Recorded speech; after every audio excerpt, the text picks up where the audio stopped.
When you've won every advertising award there is, what do you do next? Well, if you're Checha Agost Carreño, you walk away from big agency life, you start Founders, which is a culture first idea company, and then you go win companies like Netflix, Spotify, Snapchat, Heinz. Super simple, right? But this is not a story about scaling up. It's about designing a creative business around people, purpose, and what matters to you, the founder, later in life. That mindset is what got Checha on the show. I'm Bryon Morrison. Let's get to the leaders list. Everything is happening through these screens. How are we getting the most out of that person? I want to see this thing grow long term. Amazing story. You have such a unique perspective on that. Schedule a 2-week vacation. I applaud those models. Undervalue. Secure your digital footprint as well. Why were they even put in place in the first place? Only the most adaptable survive. Let's get to the leaders list. Checha Agost Carreño, welcome to the leaders list. Hey, Bryon, so happy to be here, excited about this, and it's a real privilege to be here in this amazing list. Yeah, we're gonna have some fun today. So, you're the founder of the Founders Agency, and so we're thrilled to have you on here because you've got such great big agency experience. And then, you're driven to start your own firm, which for those of us who have worked in advertising and marketing did you have a mental lapse or what happened there? But it's an addiction, right? It's so fun. So we'd love to get your origin story. Tell us a little bit about, how you ended up deciding to do your own thing and a little bit about Founders. Awesome. Sure. I've been working in the industry for more than 30 years in many agencies, in many countries. By the way, I'm Argentinian, but then I moved to Chile, to Mexico. I had the chance to be regional creative director of Latin America, part of the board at the time. I used to work for Ogilvy for 18 years. And then I decided it was like the right moment to jump and see, what's there? So I asked Tanya Poli, and she's a co-founder with me, and that, hey, you know what? After so many years, I'm fine. I could be here like many, many years, but I would like to do something like different with because you always learn, from your bosses, colleagues, people that work with you all over the world, literally, what to do and what not to do, right? So then I decide to maybe, hey, why don't we do what we are doing for some brands here, but in a different environment, in a more like lean, agile environment. So that's what we decide that, hey, we're gonna start with Founders, and that would be the name, because we don't believe in our names at the front of the building. It's more like the power of the team. So that's what we decide to call the agency Founders. I love it. So you're not an uncommon story, right? Somebody who's been around the space, it, and you start to recognize like, hey, we can do this better. And we can do this differently. And so tell us a little bit about like, what was the specific spark that made you say, I'm going to go do this? Because Ogilvy is a fantastic, amazing, huge, organization and great place to go learn probably. And, but how'd you, what was the thing that you felt like I can do this better and differently? Yeah, I think it's, there's that feeling that I'm particularly a person that I don't have like peace of mind. It's like I always trying to do something different, better, faster, and I'm not feel comfortable in the comfort zone. So I was trying to do. It's like, what's next? Okay, we achieved this, and that's fine. So now what's next? What can we do to create something different? Could be a campaign, could be an idea, could be also a product. Actually, we are working on on products, which is something different. I couldn't do that at an agency, a traditional agency model, because you have to focus on, it's just the client, it's about the client. So now we are more focused on, what do we think is next? So that's what we launched for the city of New York, merch line. It's more like experimental, like crazy approach. Let's do that, and we'll figure out how can we fix that if we fail, which is another thing that we allow people to fail, which is something not very common at the industry. Well, the hard part about that is finding clients that are willing to go through that process too, right? I mean, what's the right kind of client for founders to be able to take on that real, I mean, that's why we're in advertising and marketing, right? Is to be unique, stand out, give a different perspective. But we say those things and then clients tend to go, yeah, it's exactly what I want, but show me a case study on how it's done. So they don't, new and unique is hard to talk them into sometimes. Yeah, I think that I don't know if there's a perfect client. There's no a perfect agency neither. But yeah, I would say that the perfect partner, it would be like the one that allows you to be a partner, right? It's like in the past was on all structures were like, here's the brief, and get back to us in 1 week, 2 weeks, or yeah. Let's think about the timing, but you don't discuss the brief. And I think that a better model is like when you are partners, so you have the chance to get in the kitchen of the brand of that company, and be part of that in terms of what we could create. Not just traditional communication, but also more like ideas, and talk about the product and redesign also the packaging. I mean, there are other stuff related to the product and the brand that now you are allowed to do, which is it changed everything, because otherwise would be more like, let's do that and get back to us with the solution. And I mean, I think there are much more interesting ways to solve an opportunity or problem. Yeah, sometimes that kind of clarity that an agency can bring is so powerful, just because, in a corporation, it goes through many layers. People have their expectations. By the time the brief gets done, it's watered down, or it's not as clear as it could be. And so how many times does the agency get the brief and go, yeah, but why? Yeah. Why are we doing this? So that makes sense. Yeah, you didn't have, still, I mean, it happens. You don't have the chance to discuss that, to be like, so that's why it's hard to get, with that perspective, to come back with a disruptive idea, because everything is more like when square, it's like, we're going to do like a traditional commercial. And we see that, I think we are seeing that at the Super Bowl. It's like, what's the biggest commercial, which is the most expensive, which is what about celebrities? We have this and that, and the Kardashians, and then you have blah, blah. I mean, it's like, it's not that original, because it's just expensive, but most of those, I mean, they don't really connect with the audiences. Yeah.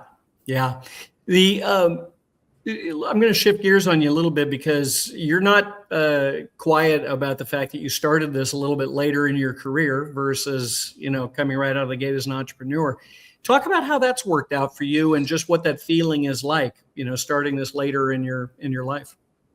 Yeah, I mean, it feels, of course, you are afraid. It's not that, we're going to do this because, I mean, but you have that feeling, which is great, when you don't know, is like, what will happen to you. Is that uncertainty? I think that's a good thing. That's a good signal.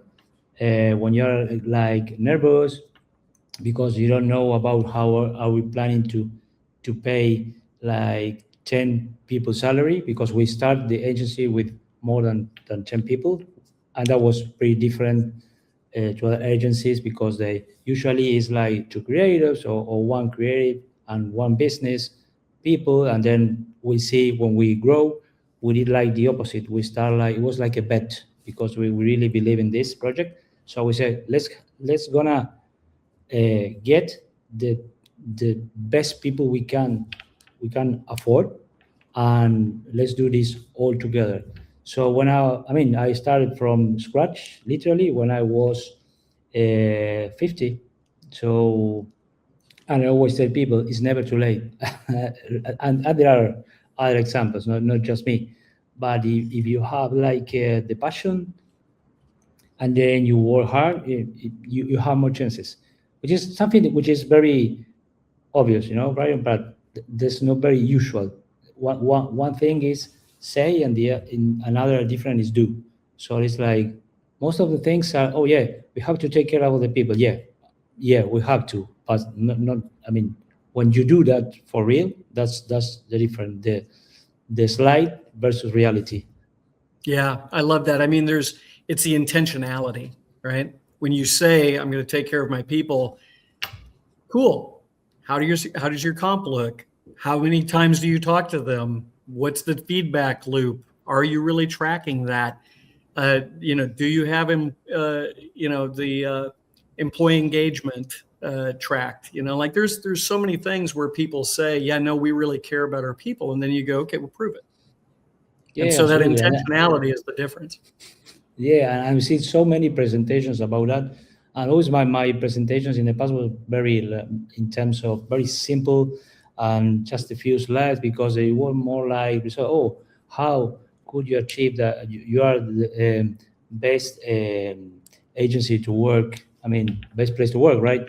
And it was like, because we take care of people, I chat with the people. When I was CEO of a 400 people company, I used to spend so many time with the people, like walking in the agency, talking to them, and asking more like, what do you need? How can we improve this environment? How can we be more happy? Because when you're happy, you have more chances to get better ideas, and the energy. It's totally different in those cases. Yeah. Well, and I would imagine, going back to starting this later in life, I mean, you recognize the bullshit, and you're Yeah. not afraid to call people on it, right? And in your own environment, you can call it on yourself and feel comfortable with that, like, because you can make change. Yeah, absolutely. And it's at the end you learn that it's about the determination. It's like, hey, we're gonna do this. It's not impossible. It's not about budget. You don't need a big budget to create a great environment. Yeah. So yeah, it's about that. Hey, let's do this. And by the way, the only way to do this is all together, not just a few crazy people. So let's talk about the few crazy people that's turned into founders. So where are you today? How would you describe your growth stage? Because you started it back in it's 2019, and 40, 50 people, something like that. So yeah, how would you before the describe pandemic? Yeah, that's right. Pre-pandemic was a perfect timing. They say that if doesn't kill you, you wanna make you stronger. And it was just like that.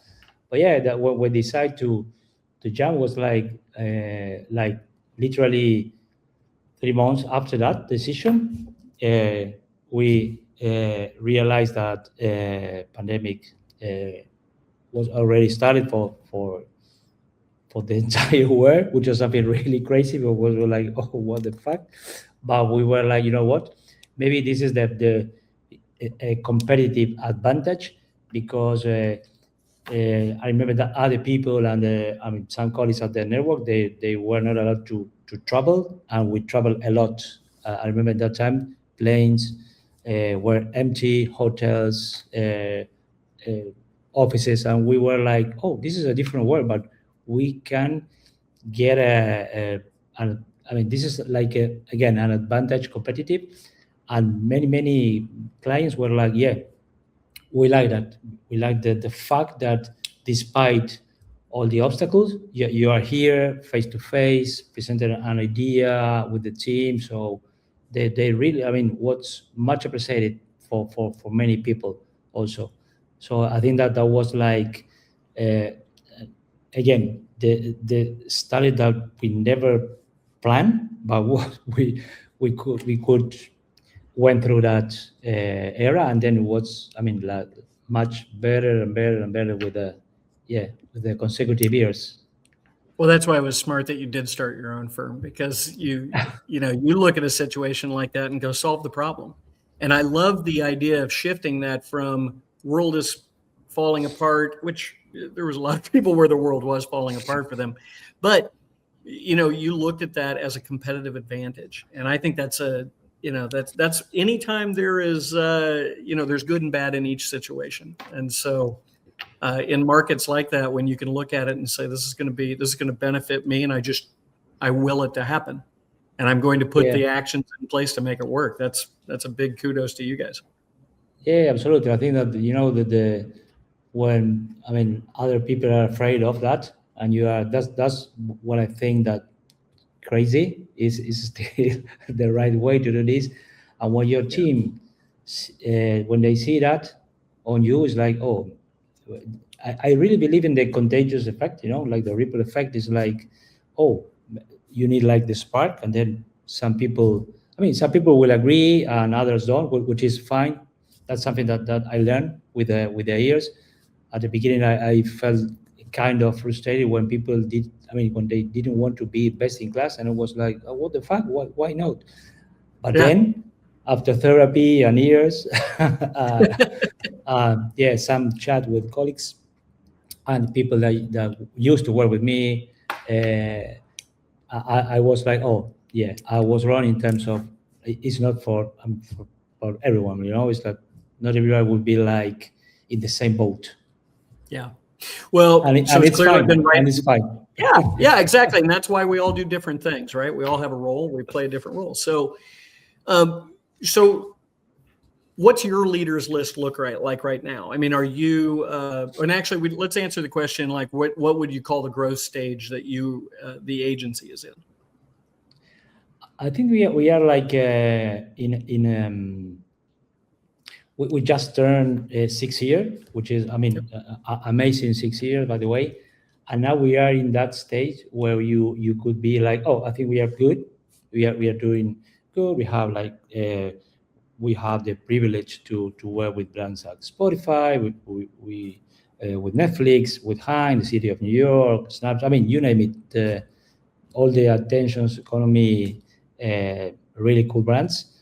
But and again, it's something that happened to me, that I start to think about. And of course, I have so many chats with Tanya about the future. Or the future we mean literally tomorrow. Hey, how can we improve what we got so people don't start to feel that they are comfortable? So then we start to think about ideas. Hey, let's do this, let's do that, or let's bring some people that, they're different again, and we don't. It's not about the work that they done. It's more about the attitude or what they can bring to the table, which is different, right? And one thing that it's really helpful for us is that we are a multicultural company. I mean, we are like 40, 45 people. We would like to stay like that number. And we have people from more than 12, I would say, different countries, which is something that keep us fresh all the time, like different cultures.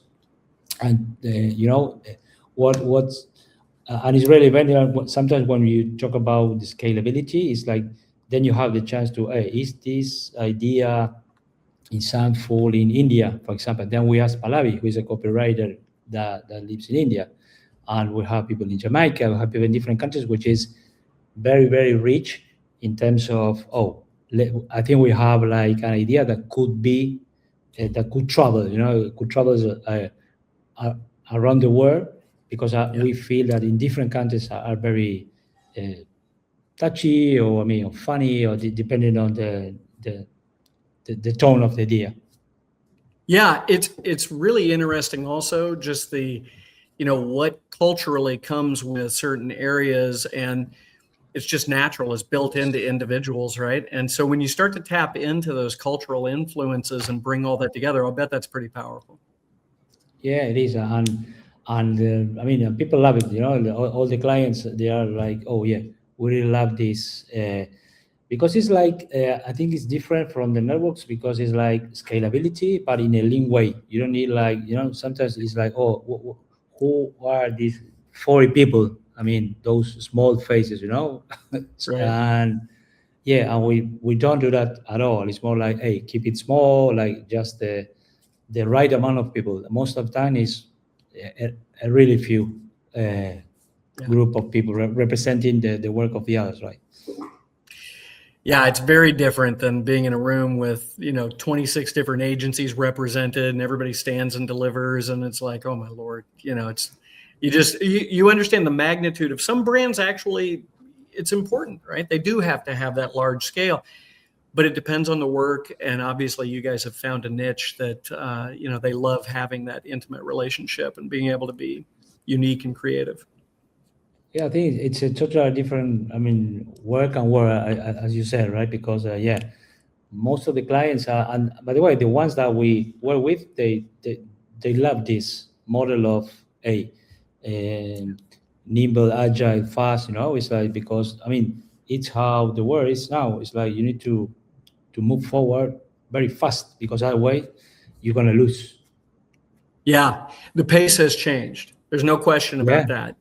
And it had been changing anyway, but now, it's crazy how fast it's moving. So speaking of that, what are the things that are on your leaders list right now that you're really focused on as a leader in the agency? Such a great question.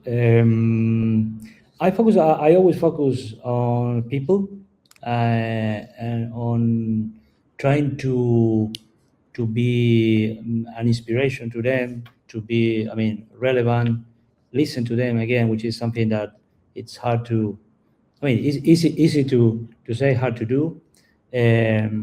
But yeah, that's my main focus, like every day. And I really, of course, I am learning AI, but that's not my main focus. It's like, I think that it's time to be more human than ever, especially what's happening in the world, the environment, full of so ugly things happening. Now we have to like get back to basic in a way, and be more human than ever. I think that would be like the key.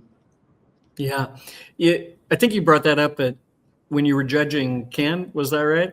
I can't remember which, but when you talk about AI, I always find it really interesting, because your perspective is always that AI is a great tool, but it is really about humans and the connection, and being able to, focus more on human now than ever before.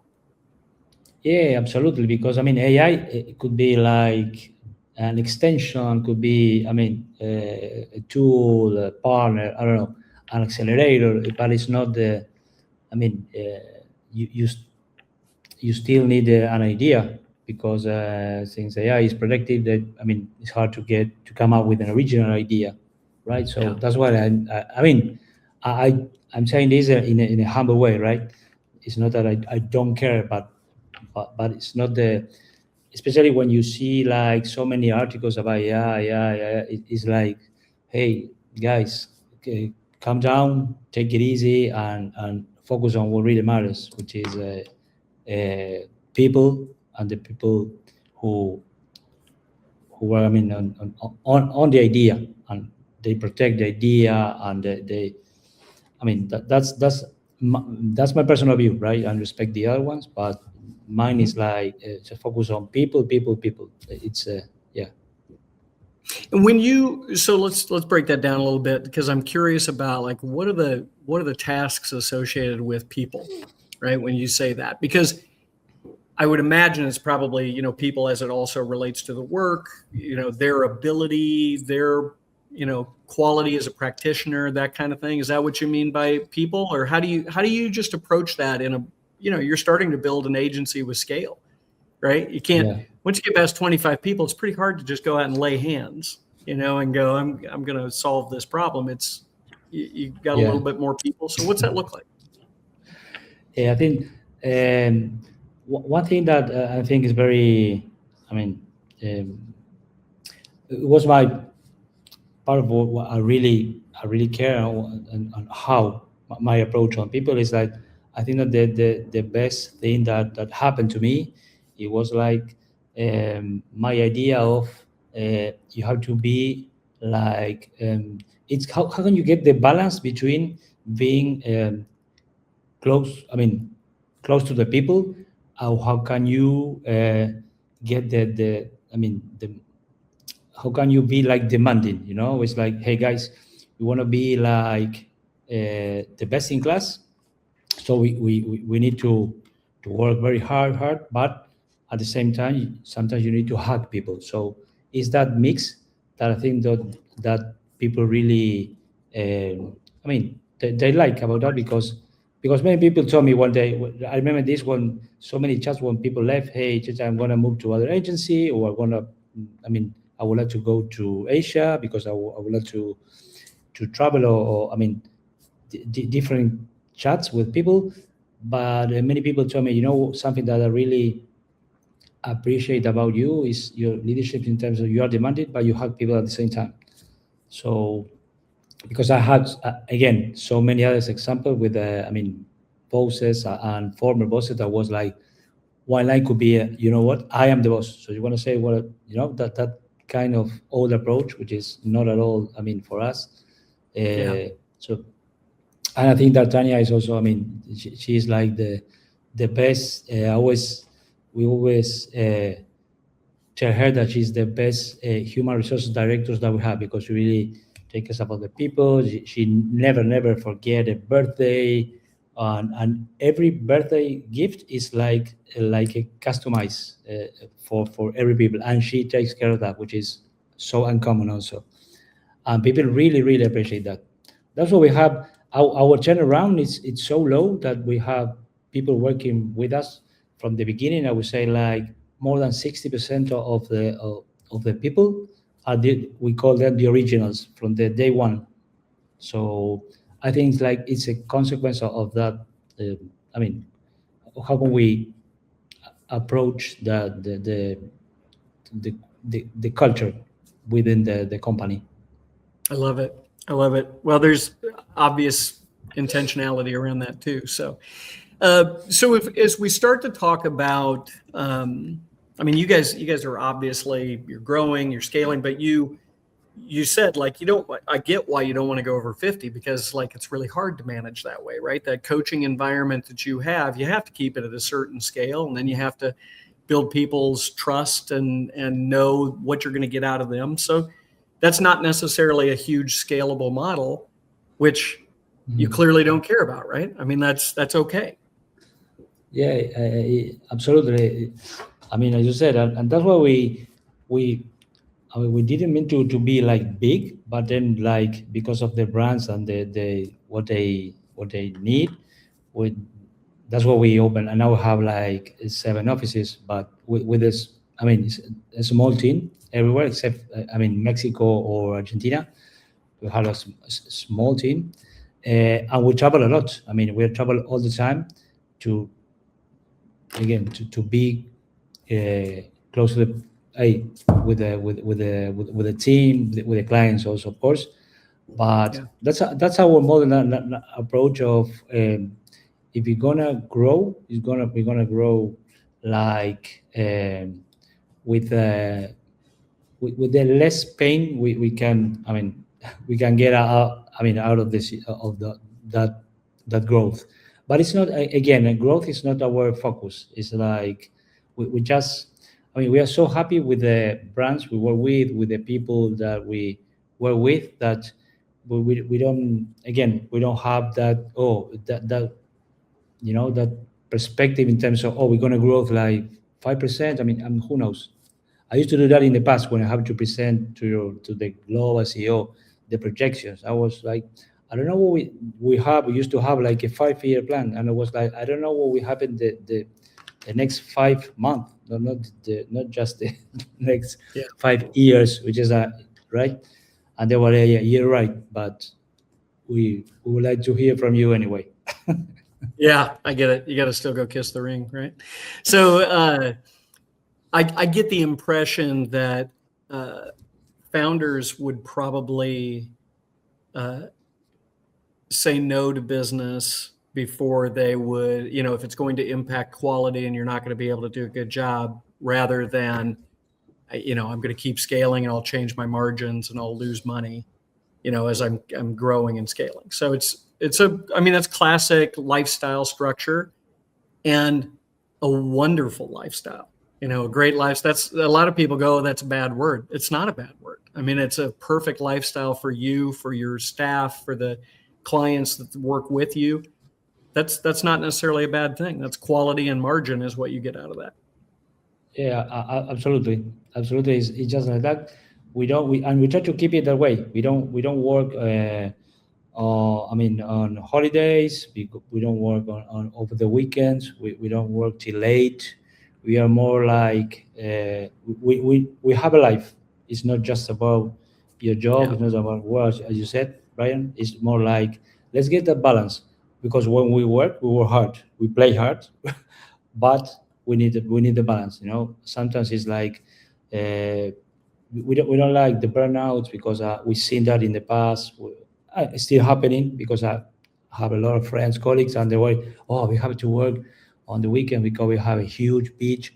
We don't go to pitches that we don't really, when there are more like 2 agencies. Most of the time we say no. By the way, we have some calls from big brands, but they ask us to have I would like to have my own team there with 20 people. Well, no, we don't do that.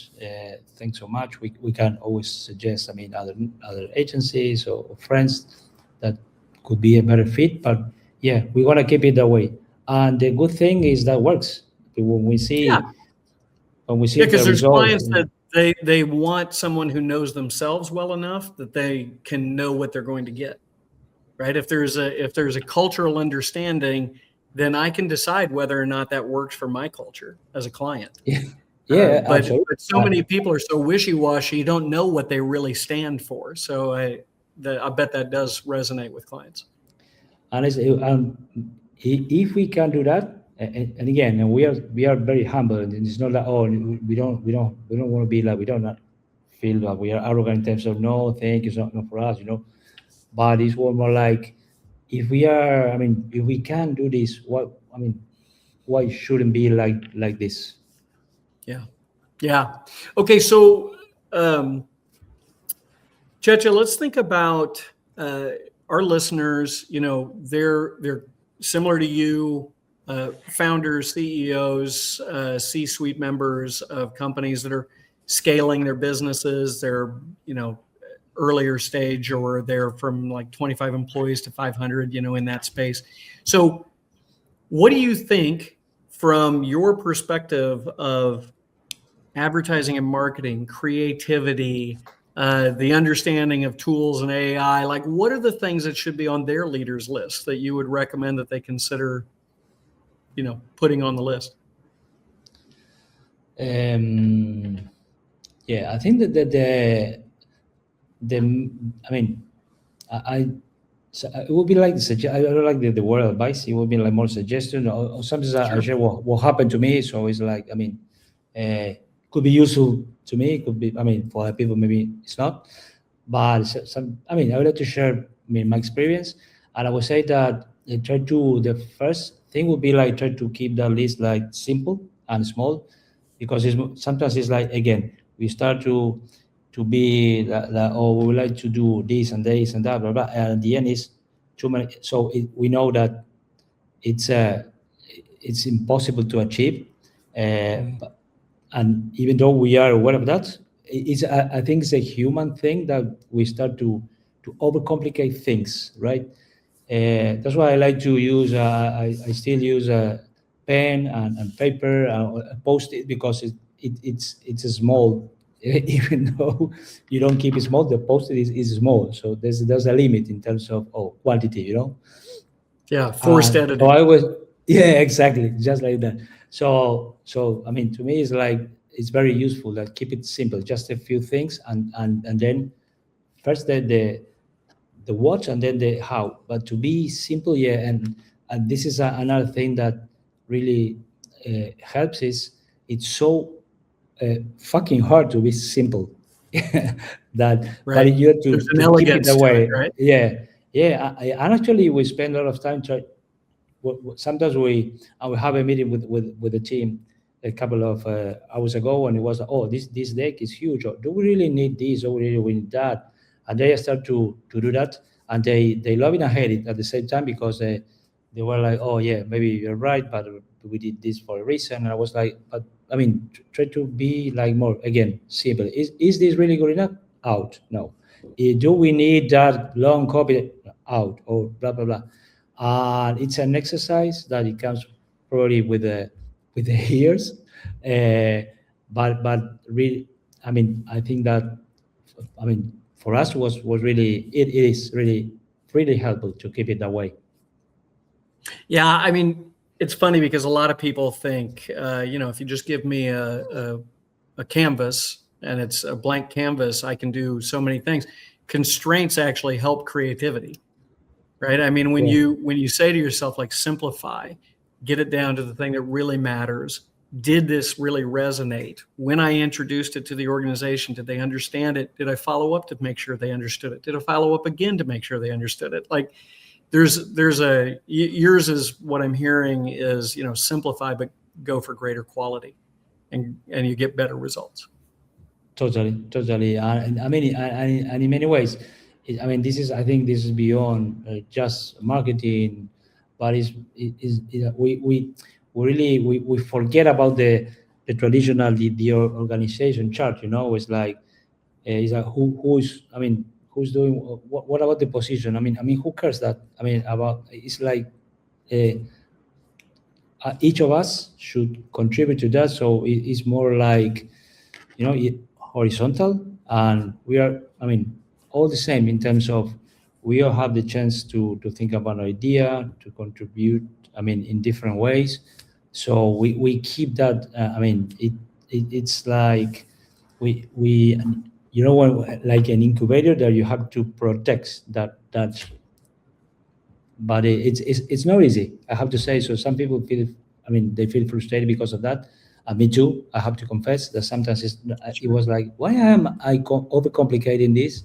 So should be a simple thing, or way to, because the more complex is, I mean, the problem, that maybe the better solutions are the simple ones. So that's why we try to focus on that in every step. I love it. Yeah, it always kind of reminds me of Einstein's quote. Everything should be as simple as possible, but not simpler.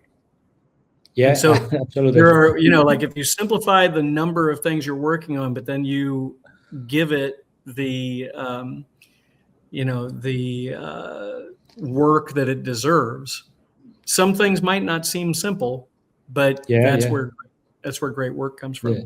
Man, all I can think of, it's like a journey, you have it. I mean, it could be like simple, then you try to overcomplicate, and then get back to simplify.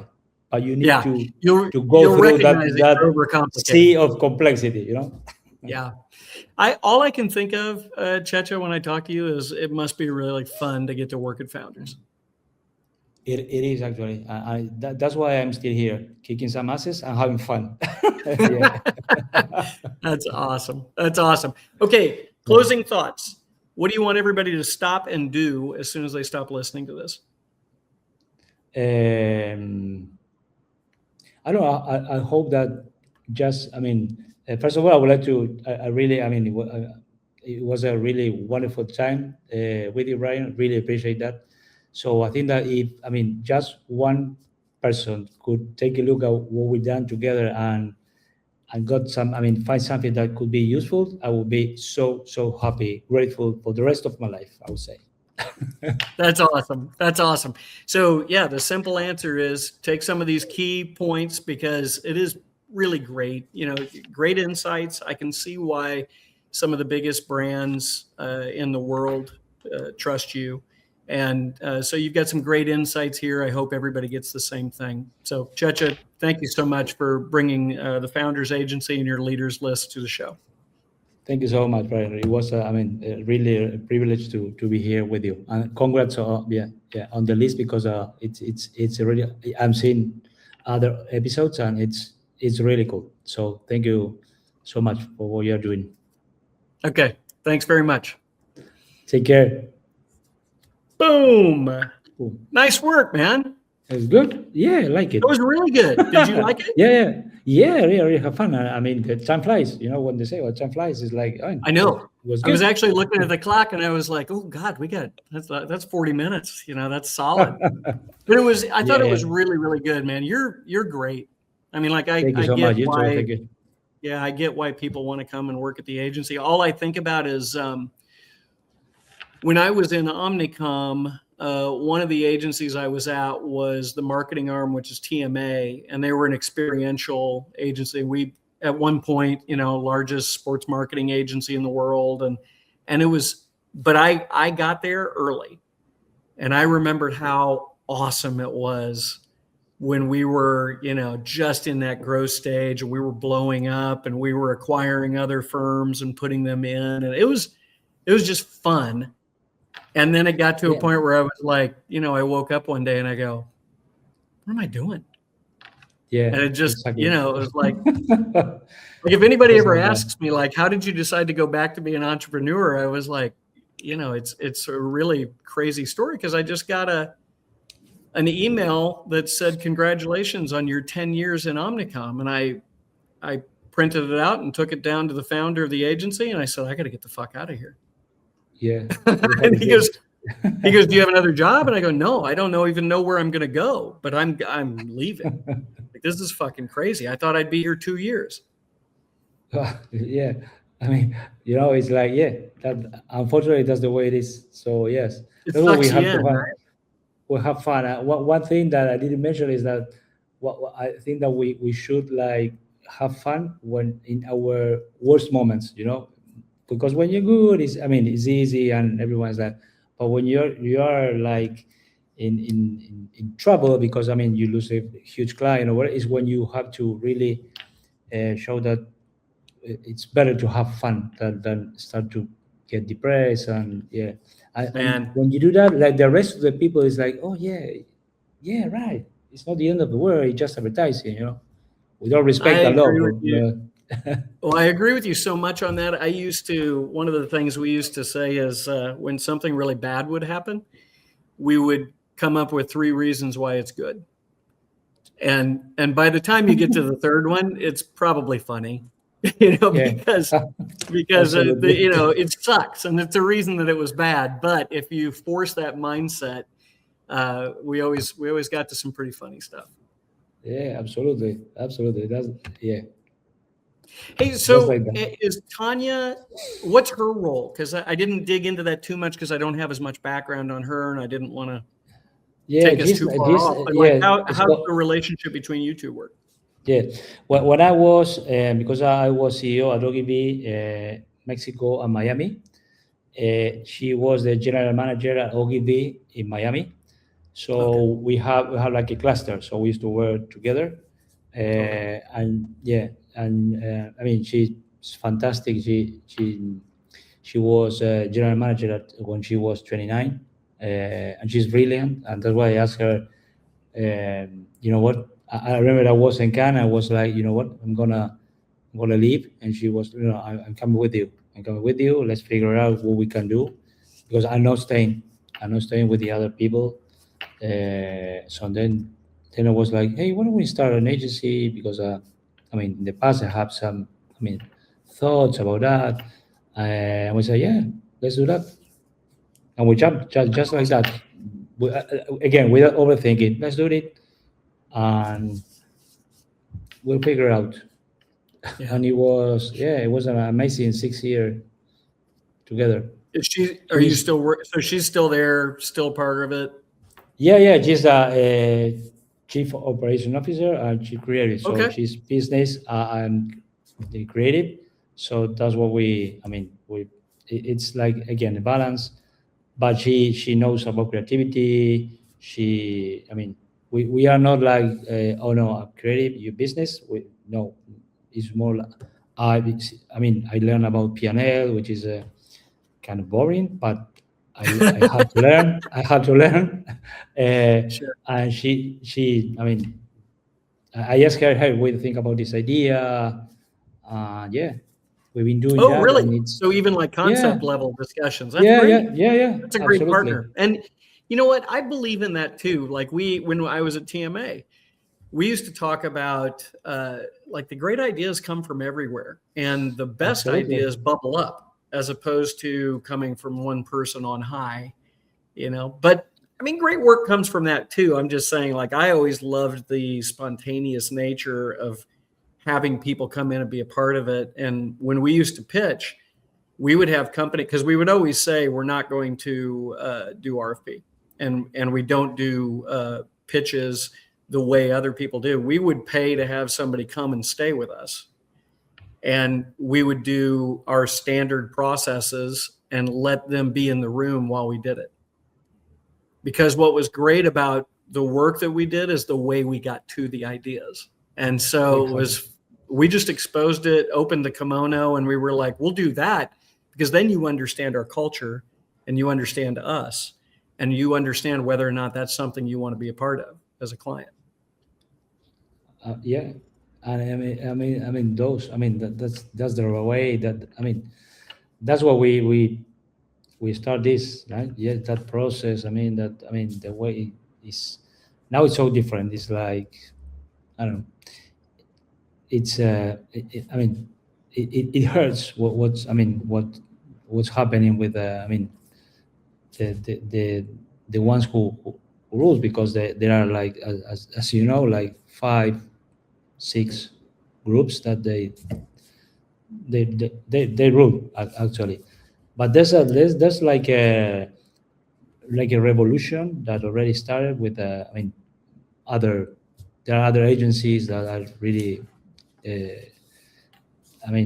they're great, and there's great work there. So for many brands are thinking that, like that, hey, we don't want to do the old structure, not anymore. Your big challenge is your clients probably aren't going to let you stay the size you are. I hope so. I hope so. Yeah, That'd be a good problem to have, right? But I'm confident in terms of because it's so different, It's so power of the boutique, man. I love it. Yeah, that's what we're gonna keep it that way. Yeah. Hey, I had one other question for you. I was curious. What does your lead team look like? Is it you and Tanya, or do you have other people that you're bringing up? And like, what's that success? Like, do you think in those terms?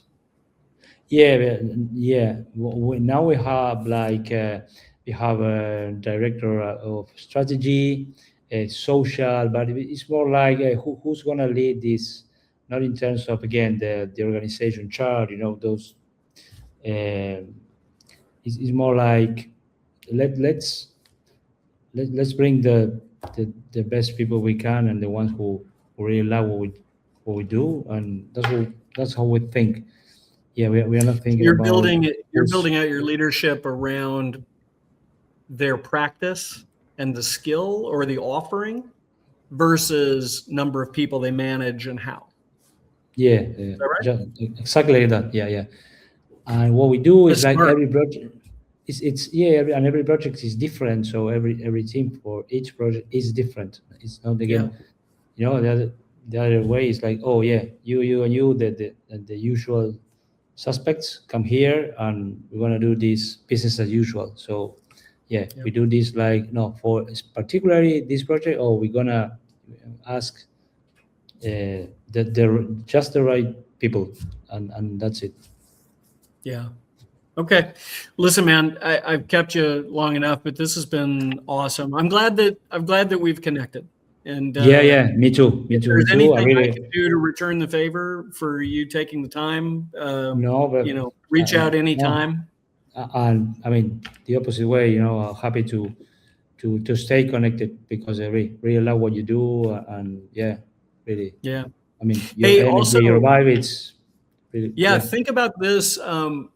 I always, like the best interviews, I always say, well, who else should I have on? Because if you know other folks that are running agencies, similar size, similar growth patterns, like anything like that, I love having those people on. So any recommendations you have, I'm always happy to, connect, and don't know if they'll always be right, but I'll treat them right. I will tell you that. If you ever make a recommendation, I will be very kind to them. Yeah. I could be your PR manager. Yeah, I love it. All right, so man. It's great to see you. Have a great weekend. So much. Thanks again. It was a great pleasure, really. Yeah, really my pleasure.